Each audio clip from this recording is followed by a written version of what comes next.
नमस्कार मित्रों, आप सभी कैसे हैं? उम्मीद करते हैं आप सभी स्वस्थ एवं तंदुरुस्त होंगे।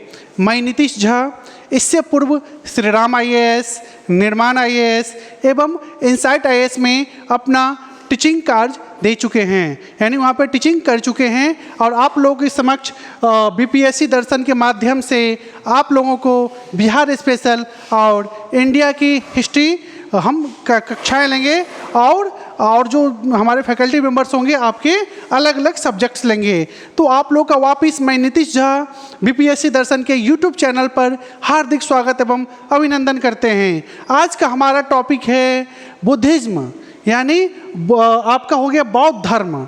आखिर बौद्ध धर्म और जैन धर्म, ये दो धर्म हम लोग सुनते हैं, आखिर इसकी क्यों उत्पत्ति हुई, क्यों आना पड़ा बौद्ध धर्म और जैन धर्मों को? ठीक है, तो सबसे पहले इसके हम पीछे का कारण जानेंगे। मित्रों, हम देखते हैं जब आपका वैदिक एरा में से लेकर हम जब पोस्ट वैदिक एरा यानी वैदिकोत्तर काल में जाते हैं तो आप क्या होता है, आयरन यानी लोहे की खोज हो जाती है। जहाँ पे लोहे का यूज आपका कहाँ होना चाहिए, एग्रीकल्चर टूल्स में होना चाहिए, ठीक है, शिकारी करने में होना चाहिए, तो वहाँ ना हो के उसका गलत यूज होने लग गया।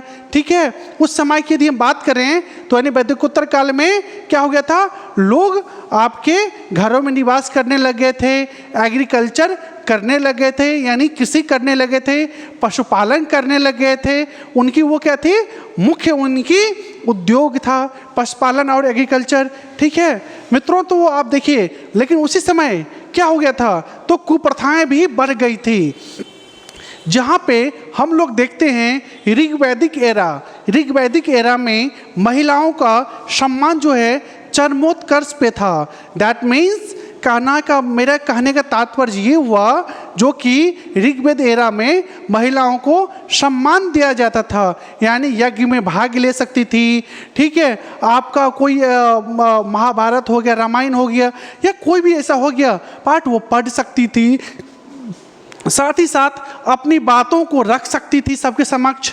ठीक है, और मंदिर जा सकती थी, पूजा पाठन कर सकती थी। लेकिन जब हम लोग पोस्ट वैदिक एरा में आ गए तो उनका ये जो पावर जो है उसको कम कर दिया गया। ठीक है, यानी वो पूजा पाठन नहीं कर सकती थी, मंदिरों में नहीं जा सकती थी, यानी यज्ञ आहुतियों में भाग नहीं ले सकती थी।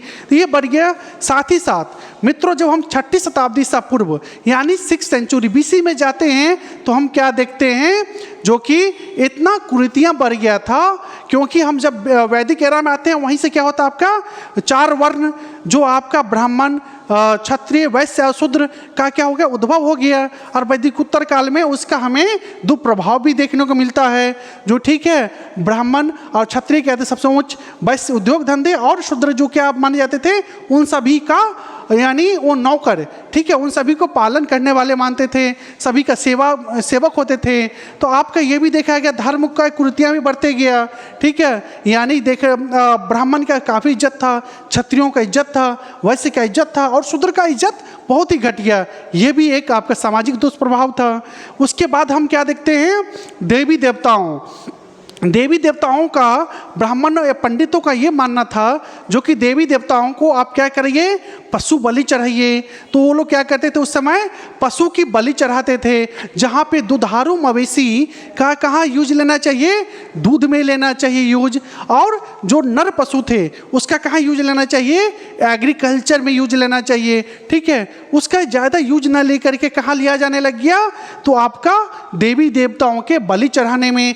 आज भी आप देखते होंगे दोस्तों, अभी नवरात्रि आने वाली है, काली पूजा आने वाली है, उसमें आप लोग क्या देखेंगे, बकरे को बलि चढ़ा दिया जाता है। ठीक है, कहीं कहीं मुर्गे को बलि चढ़ा दिया जाता है। और साउथ इंडिया की बात करें तो वहाँ पे क्या देखते हैं आप, जो बैल यानी सांड को भी बलि चढ़ा दिया जाता है, भैंसा को बलि चढ़ाया जाता है, यानी तमाम सारी पशुओं को बलि चढ़ाने की प्रथा आज भी हमें देखने को मिलती है। तो ये प्रथा कहाँ से आ गई है, तो वही वैदिकोत्तर काल पोस्ट वैदिक एरा से चलते हुए आ रही है। ठीक है, तो ये कुरीतियाँ बढ़ती गई। सिर्फ पशु पे ही यदि ये रुक जाती तब भी एक संभव था, तो पशु पे ही नहीं रुकी, कहाँ तक हो गया, तो पंडित उस समय बोलने लगे, यदि किसका, मनुष्य का भी बलि चढ़ाओगे तो देवी देवता प्रसन्न होंगे और क्या होंगे, तुम्हें मन चाहे फल मिलेगा। तो अब देखिए पशु तक ही सीमित नहीं रहा, मनुष्य का भी बलि चढ़ना शुरू हो गया। यानी क्या हो गया, इतना अंधविश्वास फैल गया जो मनुष्य का भी बलि चढ़ना शुरू हो गया। तो क्या हो गया, आपका धर्म का अवहेलना हो गया, सामाजिक कुरीतियाँ बढ़ गया। ठीक है मित्रों, और आपके एग्रीकल्चर टूल्स बता ही दिए, लोहे का खोज हो गया था, उसका भी गलत यूज होने लग गया। तो इसी सब को देखते हुए ये आपका दो धर्म, बौद्ध धर्म और जैन धर्म का उदय होता है। कब, तो 6th सेंचुरी BC में। ठीक है, तो चलिए मित्रों आज हम लोग पढ़ेंगे बौद्ध धर्म। तो बौद्ध धर्म के फाउंडर कौन थे, who was the founder of बौद्ध धर्म। ठीक है, बुद्धिस्ट कौन थे, तो गौतम बुद्ध। चलिए अब इनके बारे में थोड़ा सा इनका जीवनी देखते हैं। गौतम बुद्ध, इनके बचपन का नाम क्या था, तो इनके बचपन का नाम सिद्धार्थ था। इनके पिता का नाम क्या था, इनके पिता का नाम शुद्धोधन था। वो कौन थे, शाक्य वंश के प्रमुख, यानी शाक्य क्लैन के कौन थे, हेड थे, चीफ थे। कहाँ पे थे, तो लुम्बिनी नेपाल। प्रेजेंट नेपाल में लुम्बिनी जगह है जहाँ पे शाक्य कुल के कौन थे, वो तो प्रधान थे। कौन, तो सिद्धार्थ के पिता शुद्धोधन। उनकी माता का नाम क्या था, तो उनकी माता का नाम माया था। माया कौन थी, तो माया कोलिय वंश की राजकुमारी थी। ठीक है, जब सिद्धार्थ का जन्म होता है माता माया और पिता शुद्धोधन से, तो इनके जन्म के 7वें दिन ही इनकी माता माया का डेथ हो जाता है। क्या हो जाता है, मृत्यु हो जाता है। तो उनके डेथ होने के बाद इनके पिता शुद्धोधन ने इनकी माता माया की छोटी बहन यानी सिद्धार्थ की मौसी से उन्होंने विवाह किया। तो आगे का लालन पालन जो है सिद्धार्थ का उनकी मौसी ने ही की। उनका नाम क्या था, तो उनकी सौतेली माँ यानी मौसी सौतेली माँ, उनका नाम क्या था, महाप्रजापति गौतमी, जिसके कारण सिद्धार्थ गौतमी पुत्र कहलाने लग गए। आगे चल के वही गौतमी पुत्र से गौतम नाम से प्रसिद्ध हुए।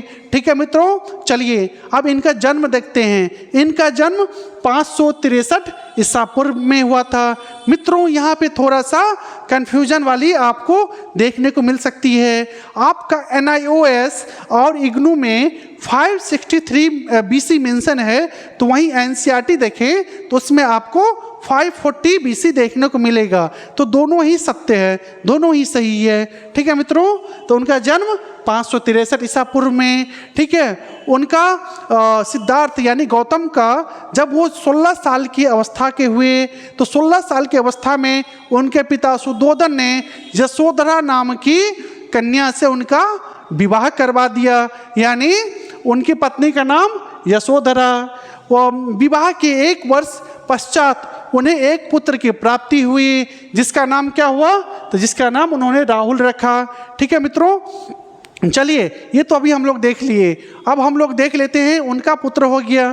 ठीक है, 17 वर्ष की अवस्था में। तो लगभग उसके बाद जब 29 वर्ष की अवस्था होता है, ठीक है, यानी 29 वर्ष की अवस्था में वे एक रात्रि को अपने पुत्र राहुल और अपनी पत्नी यशोधरा को सोते हुए छोड़ के वो घर से निकल पड़े। किस खोज में, तो सत्य की खोज में। उससे पहले उन्हें 4 बातों उन्हें जो होता ना हमेशा उनके मन में ये काट रहा था, जो आखिर ये क्या है। उन्होंने एक बूढ़े व्यक्ति को देखा, एक जो है सो पीड़ित व्यक्ति को देखा, बीमार पीड़ित व्यक्ति को, एक जो है देखिए जो सब यानी दैट मीन्स जो मर जाते हैं ना, तो सब को ले जाते हुए व्यक्ति को देखा, तो वो लोग भी पीड़ित थे। और चौथा उन्होंने देखा जो कि साधु महात्मा को। ठीक है, तो उन चारों को देखा, तो चारों ही देखे। इन चारों में से 3 का जो पहले देखे, उन तीनों से ये बहुत ज़्यादा व्याकुल हो गए। जो कि पीड़ित व्यक्ति वैसे ही एकदम परेशान था, बूढ़े व्यक्ति को भी देख के परेशान हो गए, और सबको जो ले जा रहा था टोली उसको भी देख के परेशान हो गए। और चौथा जो इन्होंने देखा था, जो कि एक साधु यानी साधु संत का जीवन, उसको देख के इन्हें थोड़ा सा क्या हुआ, खुशी मिली, थोड़ा सा इन्हें उत्साह आया। तो इसी को मतलब इनके मन में ये बातें चल रही थी, तो इसी को लेकर के ये 29 वर्ष की अवस्था में रात्रि को निकल पड़े। तो ये जो रात्रि को जो गृह जो त्याग किए, ये गृह त्याग क्या कहलाया, महाविनिष्क्रमण यानी गृह त्याग। गृह त्याग इनका गौतम का क्या कहलाया, महाभिनिष्क्रमण, महाभिनिष्क्रमण, महाभिनिष्क्रमण कहलाया। ठीक है, यानी आपसे क्वेश्चन आ सकता है जो गौतम के द्वारा अपने गृह त्याग 29 वर्ष की अवस्था में किया गया वो क्या कहलाया, तो महाभिनिष्क्रमण कहलाया। चलिए मित्रों, अब ये गृह तो त्याग दिए, उसके बाद कई वर्षों तक गृह त्यागने के बाद ये इधर उधर भटकते रहे। फिर उसके बाद ये कहाँ से, लुम्बिनी नेपाल से होते होते ये कहाँ पहुँचे, वैशाली, हाजीपुर। वहाँ पे इन्हें एक गुरु मिले, कौन, अलार कलाम। क्या नाम था उनका, अलार कलाम। अलार कलाम, अलार कलाम गुरु के पास पहुँचे और उनसे इन्होंने क्या लिया, तो योग दर्शन की शिक्षा ली। क्या चीज़ की, योग दर्शन की शिक्षा प्राप्त की। उसके बाद ये और आगे बढ़ते गए, आगे बढ़ते बढ़ते कहाँ पहुँचे, तो बोध गया। ठीक है, बोध गया पहुँचे तो इन्हें 4 और व्यक्ति इन्हें मिले। उन चारों व्यक्ति के साथ, ठीक है, ये तपस्या में लीन हो गए। कहाँ पे, तो बोध गया में। वहाँ पे एक बोधि वृक्ष है, ठीक है, उसके नीचे बैठ के, यानी पीपल पेड़ के नीचे बैठ के ये 5 व्यक्ति तपस्या में लीन हो गए। वो कहाँ पे है, तो निरंजना नदी, आज के फल्गु नदी भी बोलते हैं उसे हम, यानी निरंजना नदी के तट पर पीपल के पेड़ के नीचे ये 5 व्यक्ति बैठ करके क्या हुए, तपस्या करना शुरू कर दिए। इनके तपस्या के 2-3 दिन बाद ही वो 4 भिक्षु जो थे वो तपस्या छोड़ करके वहाँ से निकल गए। और वो चारों कहाँ आ गए, तो सारनाथ, वाराणसी के पास। और ये लगातार गौतम जो है लगातार क्या करते रहे, तपस्या करते रहे। करीब 7 वर्षों तक इन्होंने तपस्या की। तो उसके उपरांत पूर्णिमा को इनको क्या हुआ, ज्ञान की प्राप्ति हुई, सर्वोच्च ज्ञान। ठीक है, क्या हुआ, सर्वोच्च ज्ञान। उसको हम लोग क्या कहते हैं, बोधित्व या बोधिसत्व, बोधिसत्व या बोधित्व। इंग्लिश में एनलाइटमेंट, क्या बोलते हैं,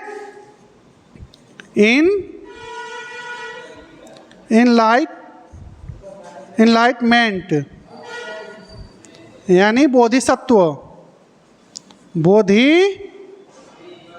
बोधिसत्व या बोधित्व। ठीक है, यानी इन्हें सर्वोच्च ज्ञान की प्राप्ति हुई। तो मित्रों, इन्हें ज्ञान की तो प्राप्ति हो गई, अब ये ज्ञान देंगे किसको, तो अपना ज्ञान को बांटने के लिए कहाँ पहुँच गए, उन 4 मित्रों के पास। वो 4 मित्र इनको कहाँ मिले, तो सारनाथ में। सारनाथ कहाँ पे है, तो आज का जो वाराणसी है उसके समीप है। ठीक है, तो उन सारनाथ में इन्हें वो चारों इन्हें भिक्षु मिले जो इनको तपस्या में छोड़ के आ गए थे। ठीक है, तो उन चारों भिक्षुओं को बिठा करके इन्होंने उपदेश दिए उन्हें। तो यानी पहला उपदेश क्या कहलाया मित्रों, यानी पहला, यानी प्रथम उपदेश, धर्म चक्र परिवर्तना। क्या कहलाया, धर्म चक्र परिवर्तन,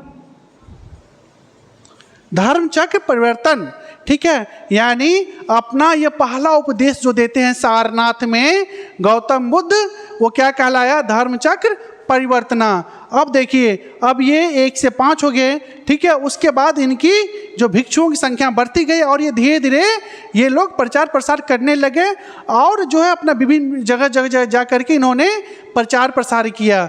ठीक है मित्रों, उसके बाद क्या हो जाता है, उसके बाद आपके प्रचार प्रसार करते हैं। फिर आपका देखा जाता है, यदि हम अशोक की बात करें तो द ग्रेट अशोक हम लोग क्यों बोलते हैं, तो कितना हिस्टोरियन का मानना ये है जो कि अशोक और बौद्ध भिक्षु के साथ क्या हुआ होगा, एक MOU हुआ होगा जिसमें कहा गया होगा, जो कि बौद्ध भिक्षु बोले होंगे जो आप हमारे धर्म को प्रचार प्रसार कीजिए, और अशोक बोला होगा जो हमारे द्वारा जो किया गया कुरीतियाँ हैं, यानी 99 भाइयों की मार के मृत्यु, और साथ ही साथ जो कि कलिंगा वार में करीब 1.25 लाख से ऊपर व्यक्तियों का नरसंहार हुआ है, उसको आप क्या करें, ढक दें और हमें द ग्रेट बना दें। तो हो सकता है, माना जाता होगा, जो हिस्टोरियन का मानना है ऐसा हुआ होगा। तो जिसके उपरांत हम देखते हैं अशोक जो है अपने पुत्र महेंद्र और पुत्री संघमित्रा को इंडिया से बाहर भी भेजते हैं बौद्ध धर्म का प्रचार करने के लिए, धर्म को अपना भी लेते हैं। अब बुद्धिस्ट जो है वो इन्हें द ग्रेट की संज्ञा भी दे देते हैं। ठीक है मित्रों, चलिए तो हो गया। फिर ये धर्म प्रचार प्रसार बुद्धिस्ट और गौतम बुद्ध और उनके अनुयायी करने लगे। उसके उपरांत ये जब 80 वर्ष की अवस्था हुए तो 80 वर्ष की अवस्था में ये कहाँ पहुँचे, आपका 80 वर्ष की अवस्था में ये आपके पहुँच जाते हैं कुशीनगर। कौन? गौतम बुद्ध। कुशीनगर कहाँ पे? तो एक कारपेंटर, ठीक है, कारपेंटर यानी जो आपका लकड़ी का काम काज करते हैं, उनके यहाँ पहुँचे। तो रात्रि हो गया, तो रात्रि में उनके यहाँ ये ठहर गए। तो कितना हिस्टोरियन का मानना है जो वो कारपेंटर ने इन्हें ये सुअर की मांस खाने को दिया, जिसके खाने के बाद इन्हें पेट में दर्द उत्पन्न हुआ। उसके 3 दिन के पश्चात इनकी डेथ हो गई। तो कितना हिस्टोरियन ये मानते हैं जो कि ये शाकाहारी थे और उस समय सुअर का जो है आपका वो हो गया था, बीमारी फैल गया था, यानी पिग की आपका बीमारी फैल गया था, जैसे अभी कोरोना वायरस हो गया था। उनका कितना हिस्टोरियन का ये मानना था जो कि शुगर की बीमारी फैल जाने के कारण इनकी मृत्यु हो गई। इनकी मृत्यु कहाँ पे हुई? तो 80 वर्ष की अवस्था में कुशीनगर में। कुशीनगर कहाँ है? तो वर्तमान उत्तर प्रदेश में देवरिया जिले के पास में है। ठीक है, 80 वर्ष की अवस्था में इनकी डेथ हो गई। तो ये जो डेथ जो हुई वो डेथ क्या कहलाई? वो डेथ क्या कहलाई?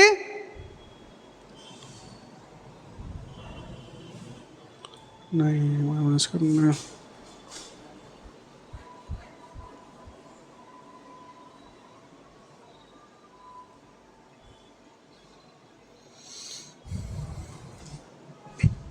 यानी इनकी डेथ हो गई। वो क्या हो गया? इनका डेथ हो गया। डेथ, तो डेथ इनकी क्या कहलाई?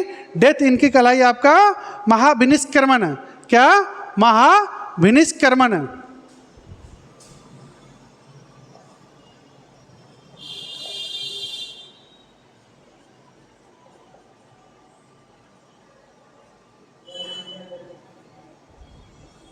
ठीक है मित्रों, क्या कहलाई? महाभिनिष्क्रमण कहलाई। ठीक है मित्रों, इनका जो डेथ जो हो गया वो डेथ क्या कहलाया? महापरिनिर्वाण। महापरिनिर्वाण, ठीक है, यानी महापरिनिर्वाणा भी हम लोग इंग्लिश में बोलते हैं।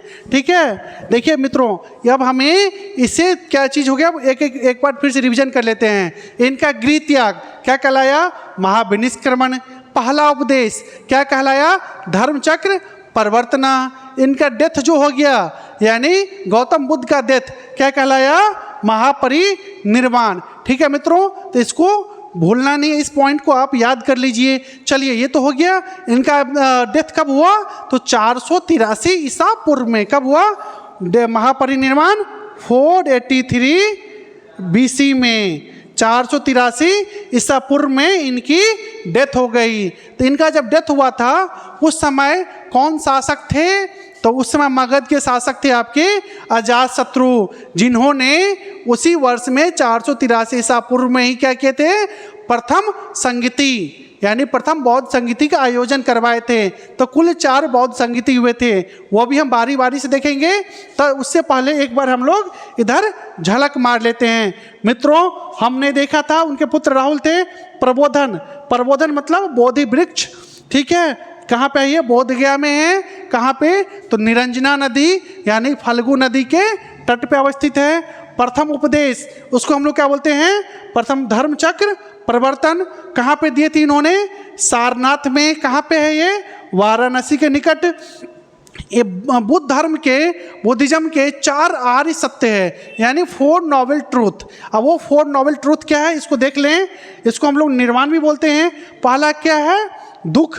दूसरा है समुदय। तीसरा है निरोध। चौथा है मार्ग यानी मग्ग। दुख क्या होती है?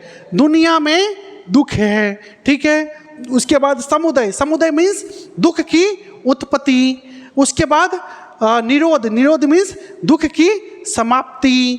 और उसके बाद क्या है? मार्ग यानी मग्ग। इसका मीन्स दुख के अंत की ओर जाने वाला एक मार्ग। यानी हम लोग 4 आर्य सत्य को देख लिए। क्या देख लिए?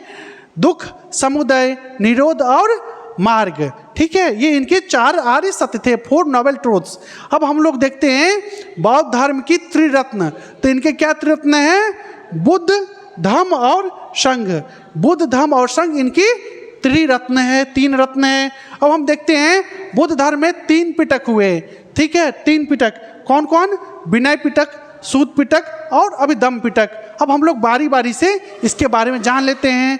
जो विनय पिटक क्या है, सूत पिटक क्या है और अभिधम्म पिटक क्या है। तो मित्रों देखें, विनय पिटक, विनय पिटक में हमें क्या देखने को मिलता है?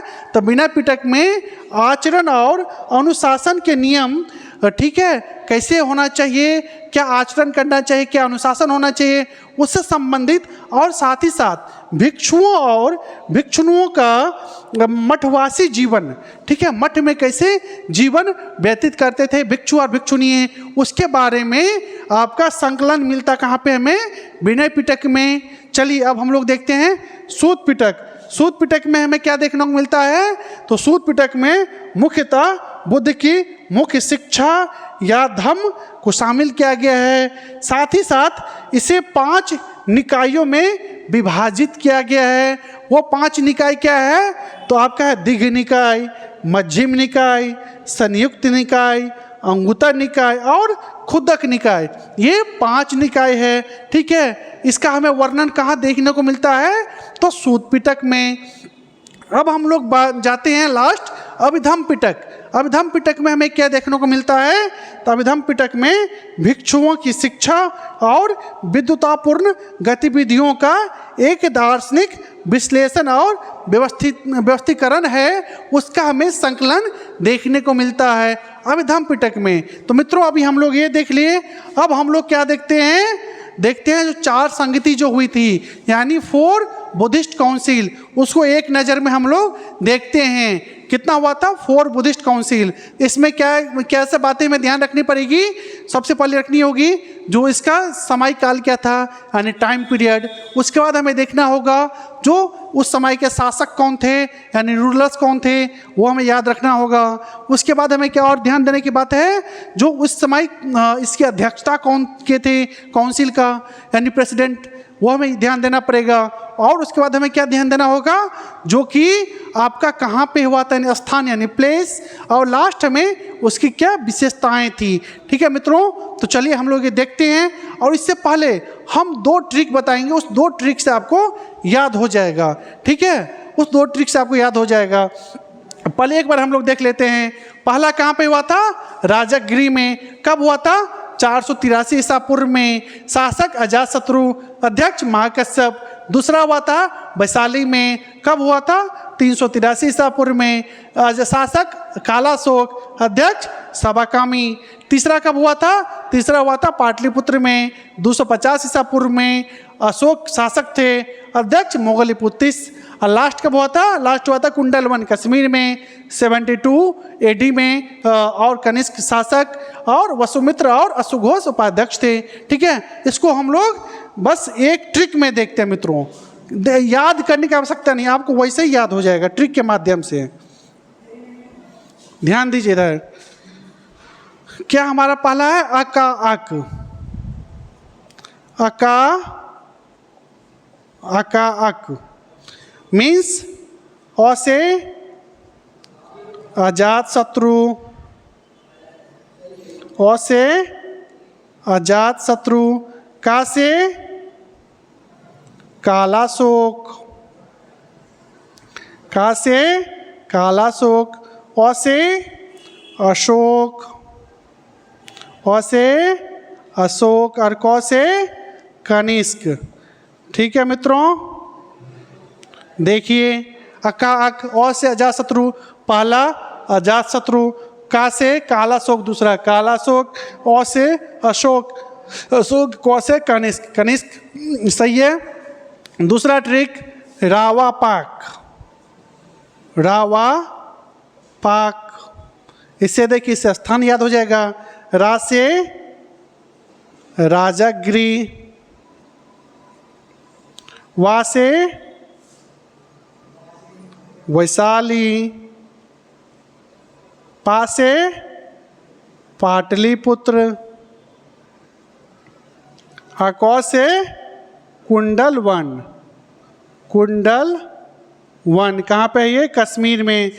यानी पहला देखिए राजगिरी, दूसरा देखिए वैशाली, तीसरा देखिए पाटलिपुत्र, चौथा कुंडलवन कश्मीर में। यानी 3 जो बौद्ध संगति हुई थी वो बिहार में हुई थी, और अंतिम जो हुआ था वो बिहार से बाहर कश्मीर में कुंडलवन में हुआ था।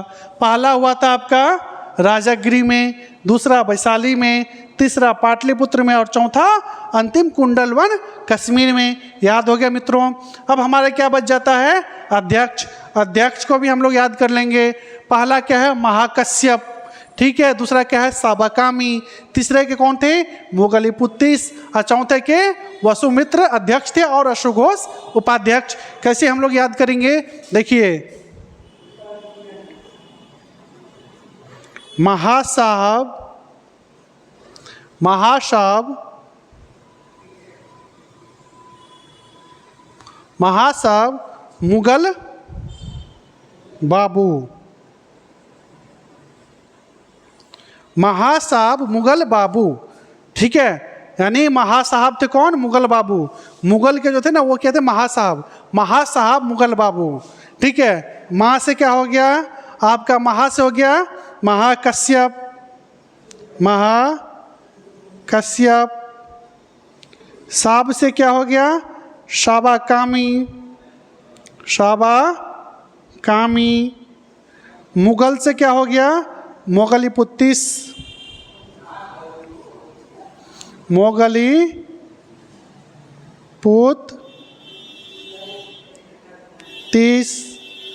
और बाबू से क्या हो गया? बाबू से हो गया आपका वसुमित्र, वसुमित्र बाबू, ठीक है। ये 4 अध्यक्ष हो गए, महासाब मुगल बाबू, महाकश्यप, साबाकानी, मुगलपुत्तिस और वसुमित्र। और उपाध्यक्ष कौन थे? तो उपाध्यक्ष आपके थे वह अश्वघोष। याद हो गया? अब हमें ध्यान देना ईस्वी। तो इनका डेथ कब हुआ था? इनका डेथ हुआ था 483 BC में, यानी 483 ईसा पूर्व में, ठीक है। पहला हमें तो याद हो गया। दूसरा 100 वर्ष के बाद हुआ था। कब हुआ था दूसरा? तो दूसरा 100 वर्ष के बाद 383 ईसा पूर्व। तीसरा भी 100 वर्ष के बाद होता है। लेकिन आप देखने को आपको मिलता है जो अशोक के समय काल में कलिंगा वार चलते रहता है, जिसके कारण ज़्यादा समय लग गया। यानी कब हुआ? तो उसमें थोड़ा सा देरी हो गई, यानी 250 ईसा पूर्व के लगभग में, ठीक है। और चौथा जो है 172 ईस्वी में हुआ। यानी कहीं कहीं आपको देखने को मिलेगा 100 AD भी, ठीक है। तो दोनों ही सही है, यानी लगभग 72 AD में, यानी 72 ईस्वी में आपको चौथा हुआ। पहला 483 ईसा पूर्व जब इनकी मृत्यु हो गई, दूसरा 100 वर्ष के बाद 383 ईसा पूर्व, तीसरा 250 ईसा पूर्व, और चौथा 72 ईस्वी में, ठीक है। चलिए ये तो हम लोग देख लिए। अब इनके विशेषताएं देखते हैं। पहला जो हुआ था, पहला काउंसिल में क्या हुआ था? तो पहला काउंसिल में त्रिपिटकों का संकलन। त्रिपिटक मतलब कौन कौन? सूत पिटक, अभिधम पिटक और विनय पिटक का संकलन किया गया था। दूसरा जो बौद्ध संगीति हुआ उसमें क्या हुआ था? तो उसमें अस्तवीरवाद और महासंघिक में विभाजन हुआ था, ठीक है मित्रों। और चलिए तीसरा जो हुआ था अशोक के समय काल में, उसमें क्या हुआ था? तो बौद्ध मिशनरियों को भारत से बाहर भेजा गया बौद्ध धर्म के प्रचार प्रसार के लिए। जैसा कि अभी हमने डिस्कस भी किया था, जो अशोका ने क्या किया था? अपने पुत्र महेंद्र और पुत्री संघमित्रा को श्रीलंका और बर्मा भेजा था। क्यों? बुद्ध के प्रचार प्रसार के लिए, ठीक है। ये हुआ था आपका, बौद्ध मिशनरियों को दूसरे देशों में भेजा गया। और अंतिम चौथा जो कुंडलवन में हुआ था उसमें क्या हुआ था? तो उसमें आपका महायान और हीनयान में विभाजन हो गया था, ठीक है मित्रों। तो ये आज हमने देखा बुद्ध धर्म, यानी बौद्ध धर्म को आज हम लोग पूरे देखे हैं। इसके बाद हम लोग अगली कक्षाओं में हम लोग इससे संबंधित जो प्रश्न बन सकते हैं MCQ, ठीक है, उसको हम लोग देखेंगे, ठीक है। इसके बाद हम लोग अगली क्लास में जैन धर्म को देखेंगे। उसके बाद हम लोग कहाँ जाएंगे? आपका मगध पे चले जाएंगे, ठीक है। आज के लिए इतना ही मित्रों, धन्यवाद।